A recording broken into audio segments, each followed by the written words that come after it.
In November of 2021, I was elected as a church leader.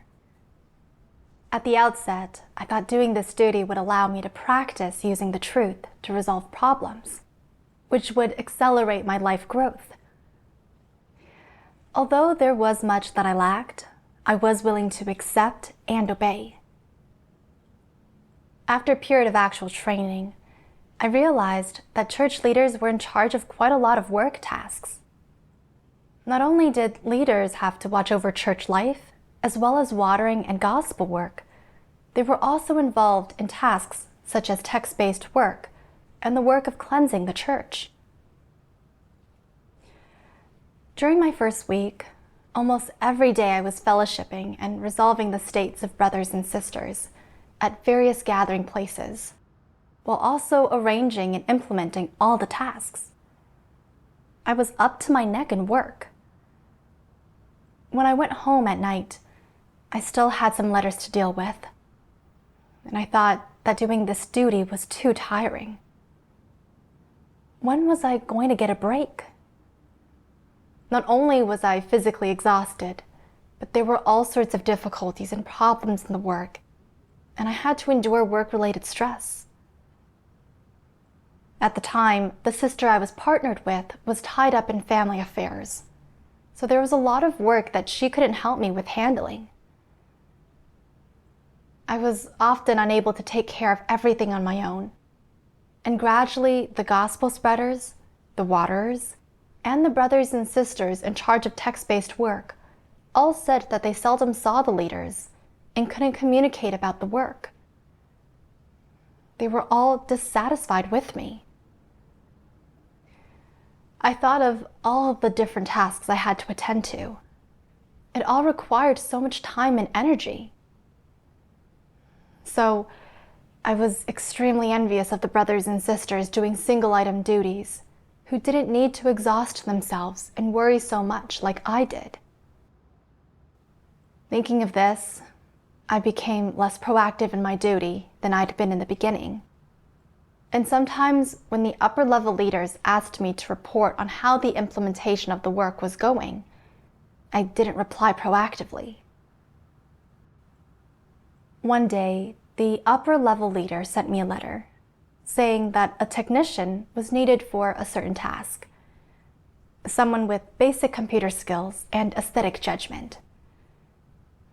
On the inside, I was eager to take action, and I had thought to myself, I've made videos before, and I've got some computer skills. What's more, doing a single-item duty would allow me to focus on one profession. I'd be able to learn new things, and it wouldn't be as tiring or worrisome as being a leader. So I planned to write to the upper-level leaders and tell them that my caliber and working ability were poor, and I wasn't fit to do leadership duties. At that time, I was aware that my state wasn't right. I thought of how when I ran into difficulties while making videos, I didn't properly pay a price and study the professional skills. When I saw there was another duty that didn't have many professional requirements, I applied to the leader to have my duty changed. After I was reassigned, the new duty didn't have such great difficulties at first, and when I saw results, I was energetic in my work. However, it became more demanding later on, and I began to encounter more difficulties. I was unwilling to pay a price and overcome these difficulties, and again I wanted to change to a different duty. In the end, I was reassigned due to poor results in my duty. Now that I was doing leadership duties, how come I still wanted to change my duty when facing difficulties? This kind of state already affected the performance of my duty. I had to seek the truth to resolve it as soon as possible. The next morning, during my spiritual devotion, I read a passage of God's words that happened to align with my state. Almighty God says, a lot of people don't understand the truth or pursue the truth. What do they treat performing a duty like? They treat it like a kind of job, a kind of hobby, or an investment of their interest. They don't treat it like a mission or a task given by God, or a responsibility which they should fulfill. Even less do they seek to understand the truth or God's intentions in the course of performing their duties, so that they may perform their duties well and complete God's commission. Therefore, in the process of performing their duties, some people become unwilling as soon as they endure a bit of hardship and want to escape. When they encounter some difficulties or suffer some setbacks, they back down and want to escape again. They do not seek the truth.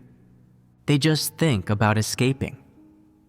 Like turtles, if anything goes wrong, they just hide in their shells, then wait until the problem has passed before they emerge again. There are a lot of people like this.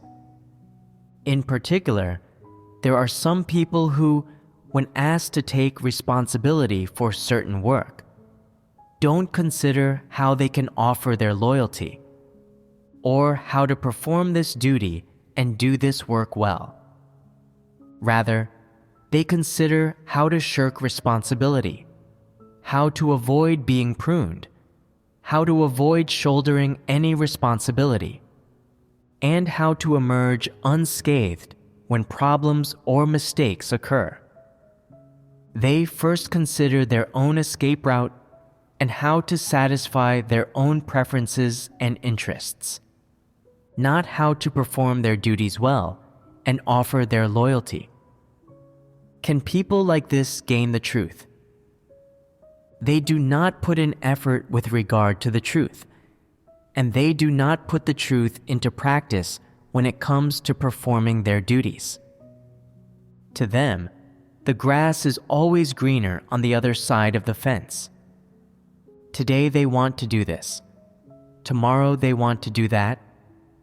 And they think that everyone else's duties are better and easier than their own. And yet, they do not put in effort with regard to the truth. They do not think about what problems there are with these ideas of theirs, and they do not seek the truth to solve problems. Their minds are always focused on when their own dreams will be realized. Who is in the limelight? Who is getting recognition from the above? Who does work without being pruned and gets promoted? Their minds are filled with these things. Can people who are always thinking about these things perform their duties adequately? They can never accomplish this. So, what kind of people perform their duties in this way? Are they people who pursue the truth? Firstly, one thing is certain. People like this do not pursue the truth. They seek to enjoy a few blessings, become famous, and step into the spotlight in God's house, just like when they were getting by in society. In terms of essence, what kind of people are they? They are disbelievers. Reading God's words, I was moved. What God exposed was my exact state. As soon as I encountered difficulties while doing my duty, I wanted to shrink back and avoid them, always hoping I could change to an easier duty. In the past, when I ran into difficulties while producing videos, I didn't rely on God to study technical skills and surmount them. Rather, I shrank in the face of difficulties, thinking that this duty was too demanding, that it required spending too much time and energy on studying professional skills. I was better off doing a duty that didn't have so many professional or technical requirements. That way, I wouldn't have to suffer so much or be so exhausted. For the sake of fleshly comfort, I applied for duty reassignment. However, when I ran into difficulties in my new duty, I still didn't want to suffer or pay a price, and again I thought of changing my duty. Since I never sought the truth to resolve the state, I still reacted to difficulties in the same way, thinking that this duty was too difficult and wanting to choose an easier one. I saw how God exposed that people like this do not pursue the truth and never make an effort, pray to God, or seek the truth to resolve difficulties. They've never been serious about any of their duties, only using their duties as a means to avoid an outcome of death. God said that such people are disbelievers. Seeing the word disbelievers, I felt distressed and humiliated, thinking, the church has cultivated me for such a long time, but I'm afraid to suffer in my duty, and I shrink in the face of difficulties. I haven't seen any of my duties through to the end, and I haven't produced any real results. I am truly so indebted to God.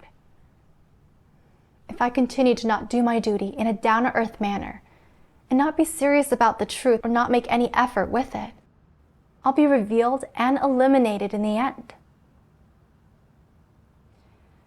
In reality, by cultivating me as a leader, the church was giving me a chance to receive training.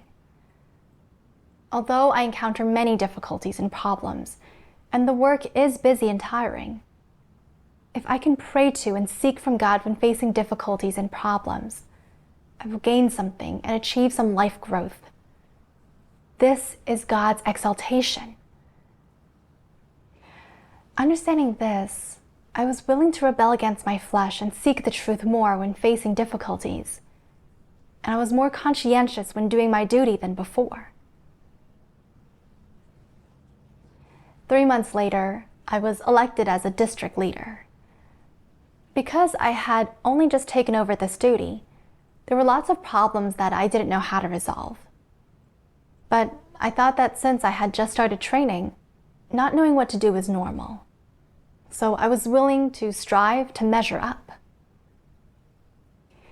However, after 2 months had passed, I saw that the results of the watering work I was supervising were on the decline. My heart grew weak, and I felt that this duty was really tough, thinking, I almost never missed a gathering with the waterers, and each time I inquired in detail about how the watering of each newcomer was going, and arranged for people to offer support to the weaker ones. Why aren't the results improving? I was very negative, and I also thought, I can't resolve these real problems. I'm better off changing to a single item duty. With a single item duty, I'll just have to stick to my share of the work and won't need to worry about the whole operation. That way it won't be so tiring or difficult. When these thoughts arose, I started to get irritable when doing my duty. Seeing all the letters I had to respond to every day, I couldn't help but start grumbling, and I thought, is it even possible to reply to this many letters? I wasn't willing to invest effort and think about these letters in detail, and some of them I just skimmed through briefly, dismissed as too complicated and then cast aside, paying them no mind. At the time, I didn't discover and review the problems and deviations in the watering work in a timely manner, which delayed the work. One day, the upper-level leaders sent me a letter saying that there were many problems with the work we were supervising and that the work wasn't producing results. I resisted this in my heart, thinking, why are there so many problems with the work? Why can't I ever finish resolving them? Plus, I have to be pruned when I make mistakes. I can't do this work. I realized that my state was incorrect, and I prayed to God. God, as soon as I encounter difficulties, I start feeling stressed. A feeling of resistance arises within me, and I don't want to keep doing my duty. God, please guide me to seek the truth and resolve this problem. During my seeking, I recalled a passage of God's words, so I sought it out to read. Almighty God says, when people need to implement specific work that Christ has fellowshipped about and take charge of specific projects, they may encounter difficulties. Shouting slogans and preaching doctrines are easy, but actual implementation is not so simple. At the very least, people need to expend effort, pay a price, and spend time to actually go and carry out these tasks. This involves, in one regard, finding suitable individuals, and in another, learning about the profession involved, researching the common knowledge and theories related to various professional aspects, and the specific methods and approaches of operation. Additionally, they might encounter some challenging issues. Generally, normal people feel a bit daunted upon hearing about these difficulties, feeling some pressure. But those who are loyal and submissive to God, when faced with difficulties and feeling pressured, will silently pray in their hearts, asking God for guidance, to increase their faith, for enlightenment and assistance, and also asking for protection against making mistakes, so that they can fulfill their loyalty and exert their utmost effort so as to achieve a clear conscience. However, people such as antichrists are not like this. When they hear about specific arrangements in work from Christ that they need to implement, and that the work has some difficulties, they start feeling resistant internally and are unwilling to proceed. What does this unwillingness look like? They say, "Why do good things never come my way? Why am I always given problems and demands? Am I considered idle or a slave to be ordered around? I'm not that easy to manipulate. You say it so lightly. Why don't you try doing it yourself?" Is this submission? Is this an attitude of acceptance? What are they doing? Resisting, opposing. Is it that when they face difficulties, need to endure physical hardship, and can no longer live in comfort, they become resistant? Is this unconditional, complaint-free submission? They become unwilling at the slightest difficulty. Anything they don't want to do, any work they perceive as difficult, undesirable, demeaning, or looked down upon by others, they fiercely resist, object to, and refuse, showing not the slightest bit of submission.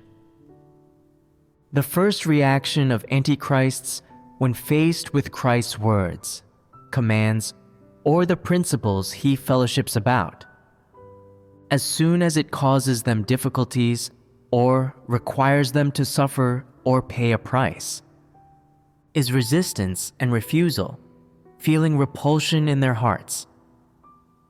However, when it comes to things they are willing to do or that benefit them, their attitude is not the same. Antichrists desire to indulge in comfort and stand out. But are they delighted and happily willing to accept when they face the suffering of the flesh, the need to pay a price, or even risk offending others? Can they achieve absolute submission then? Not in the slightest.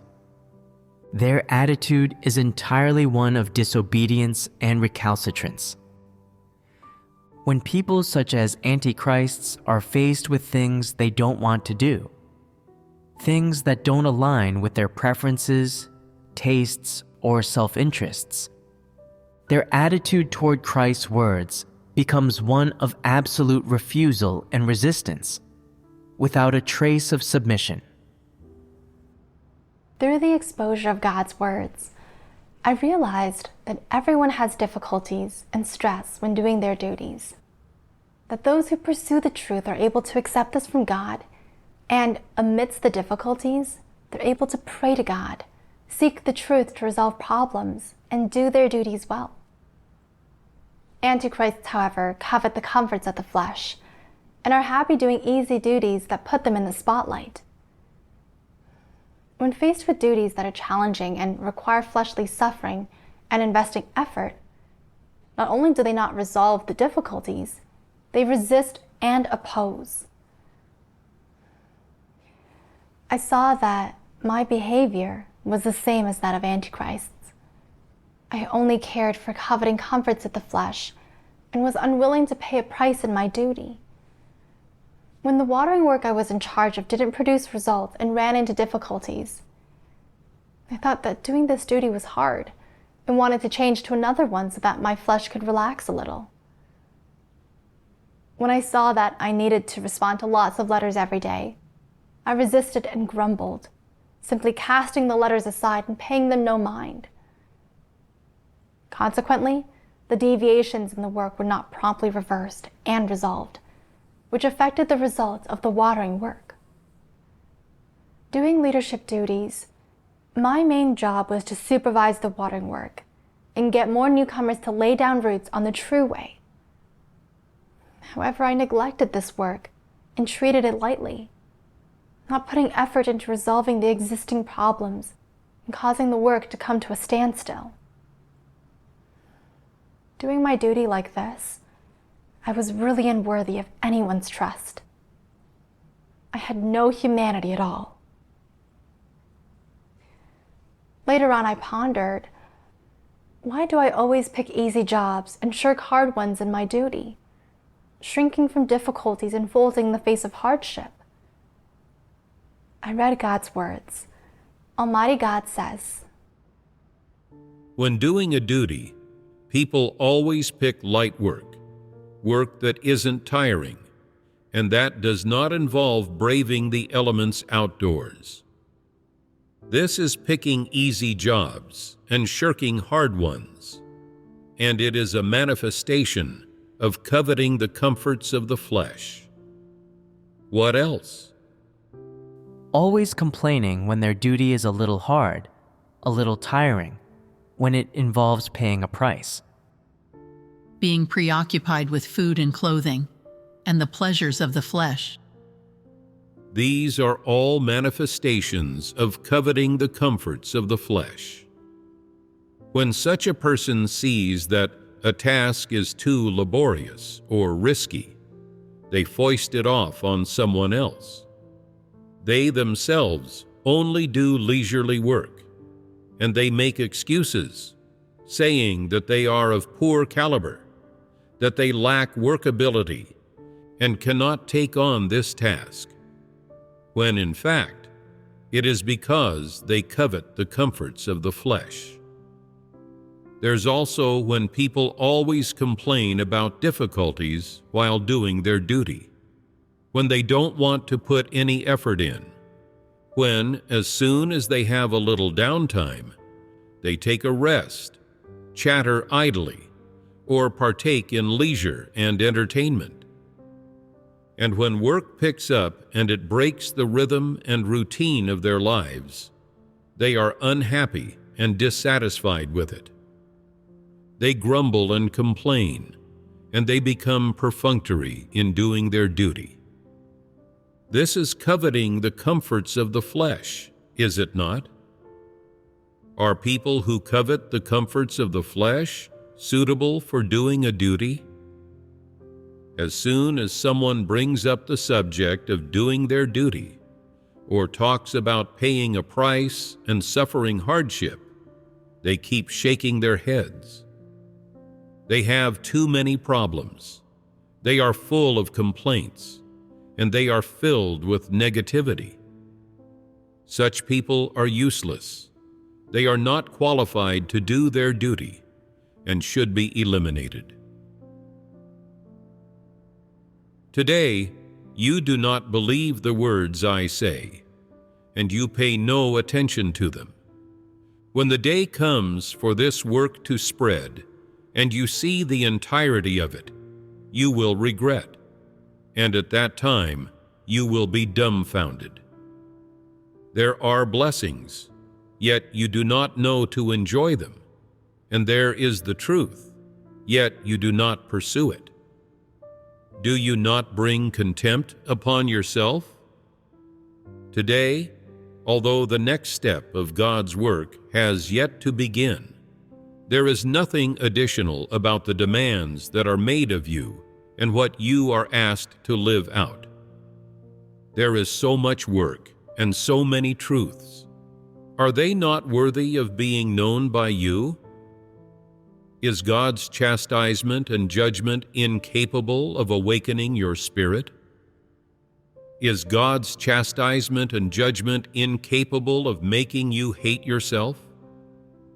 Are you content to live under the influence of Satan with peace and joy and a little fleshly comfort? Are you not the lowliest of all people? None are more foolish than those who have beheld salvation, but do not pursue to gain it. These are people who gorge themselves on the flesh and enjoy Satan. You hope that your faith in God will not entail any challenges or tribulations, or the slightest hardship. You always pursue those things that are worthless, and you attach no value to life, instead putting your own extravagant thoughts before the truth. You are so worthless. You live like a pig. What difference is there between you and pigs and dogs? Are those who do not pursue the truth and instead love the flesh not all beasts? Are those dead ones without spirits not all walking corpses? How many words have been spoken among you? Has only a little work been done among you? How much have I provided among you? So why have you not gained it? What do you have to complain of? Is it not the case that you have gained nothing because you are too in love with the flesh?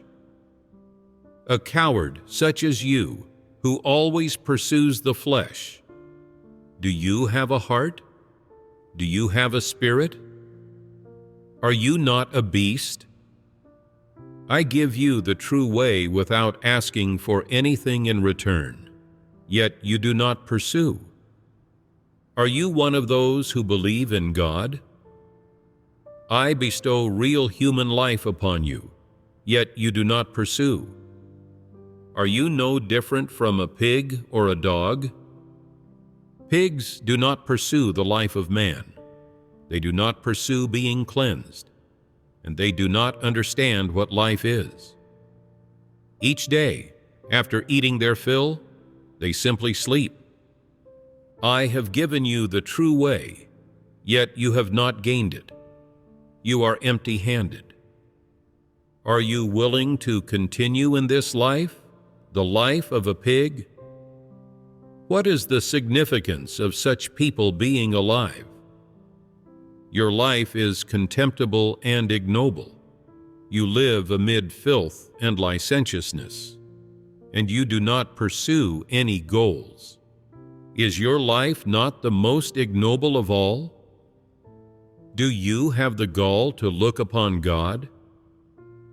If you continue to experience in this way, will you not acquire nothing? The true way has been given to you, but whether or not you can ultimately gain it depends on your own personal pursuit. Having read God's words, I understood that I shrank from difficulties and folded in the face of hardship. And the root causes of this were that I wasn't willing to suffer, that I coveted fleshly comforts, and that I wasn't willing to suffer and pay a price in order to pursue gaining the truth. Because I was pursuing with an incorrect viewpoint, as soon as I encountered difficulties in my duty and my flesh had to suffer, I felt extremely repressed and was full of grievances, even wanting to dodge my duty. I recalled how, when I was a student in the past, when I saw my classmates studying hard and pursuing getting into good universities and standing out in the future, as soon as I thought of the suffering that came with strenuous studying, I pulled back. Because of this, I didn't end up as highly educated as they did. In the past, I used to think that my life values were just different than other people's, and I never had much desire for reputation and status. Now, I finally saw that it wasn't that I didn't like fame, gain, and status, but that I'd been living by Satan's law of survival. Life is too short. Be good to yourself. I cared too much about my flesh. Now, even though I believed in God, the satanic law of survival was still deeply ingrained in me. As soon as I encountered difficulties in my work, I would cry foul, wanting to do an easier duty. I was in charge of the watering work, which had to do with the life entry of newcomers. If newcomers aren't watered well, and they couldn't lay down a foundation on the true way, it's easy for them to withdraw. But I wasn't willing to pay a price or seek the truth to resolve various difficulties in my duty. Rather, I shrank from adversity, giving no consideration to God's intention, and not taking the church's work into account. I was extremely selfish and despicable. In reality, with any duty in God's house, doing it well requires expending oneself a bit. For example, the brothers and sisters who spread the gospel have to put effort into equipping themselves with the truths related to spreading the gospel, while also enduring the ridicule and abuse of potential gospel recipients, and even facing the danger of being arrested and losing their lives at any time. Also, with technical duties, they can only be done well if one spends time and energy studying the professional skills.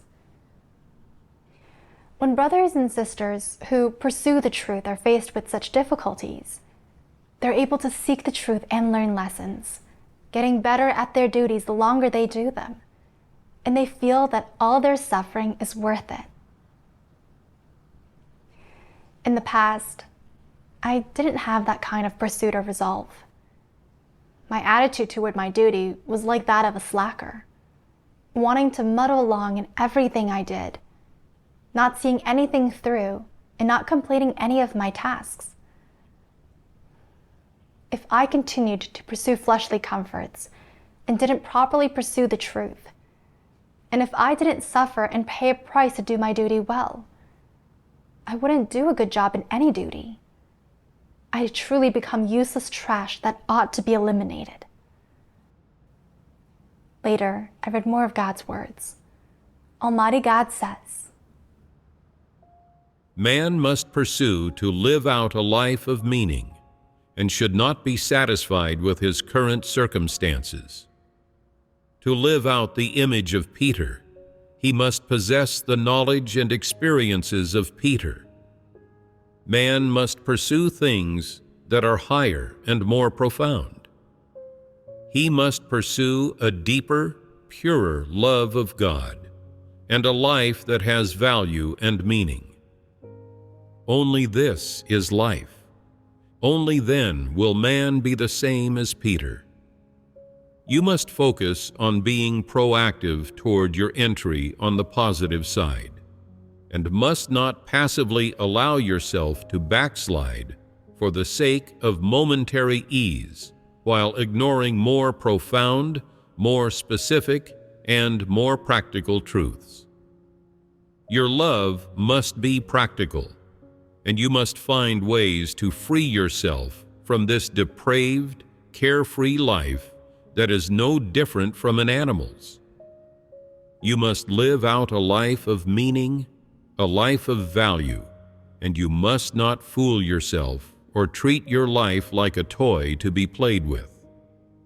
For everyone who aspires to love God, there are no unobtainable truths and no justice for which they cannot stand firm.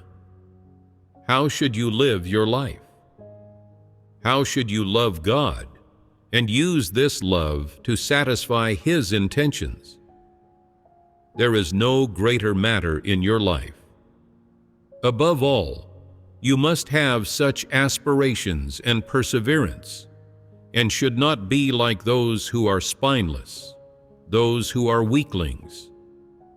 You must learn how to experience a meaningful life and experience meaningful truths, and should not treat yourself perfunctorily in that way. Without you realizing it, your life will pass you by. After that, will you have another opportunity to love God? Can man love God after he is dead? You must have the same aspirations and conscience as Peter. Your life must be meaningful, and you must not play games with yourself.